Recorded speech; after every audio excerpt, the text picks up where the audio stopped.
Well, it's finally here.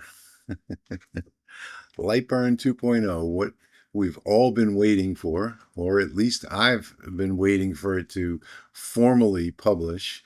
I predicted that it would happen right before LBX, and it looks like I was pretty close anyway. I said the week before LBX. Today is the 8th of July, 2025, and here it is, Lightburn Pro 2.0 RC9. I wanted to just put up this quick video today, just formally announcing it. To those of you that may not know about it yet, I'll put a link right down below the video in the description to my review of Lightburn 2.0.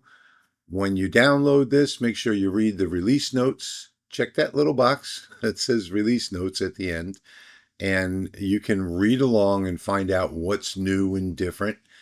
Or you can go and watch my video with the link in the description down below.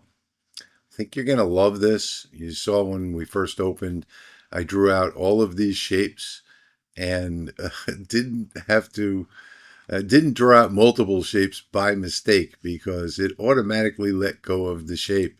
So if I grab a shape and draw one out, once I let it go, it's selected. Something a lot of people have been waiting a long time for. In addition to all of the new features, I absolutely love the dark theme because of such a high contrast, but the work area is left alone. Unlike it was, the dark theme in 1.7 was a dark workbed, but a light outer shell. So I like this much better. I can see what's lit up and what's ready to use, and I can still see what's on my desktop with the white background. So I absolutely love that. So if you want to learn all about Lightburn 2.0, you can check out that link in my description down below and find out all the new features that I've found so far. And as always with Lightburn, you never really find all the features when you first start using it.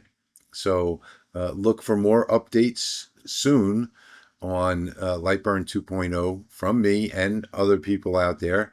I'm sure a lot of people are excited about it and getting videos up today on Lightburn 2.0. And I just wanted to let you all know that it is available for release.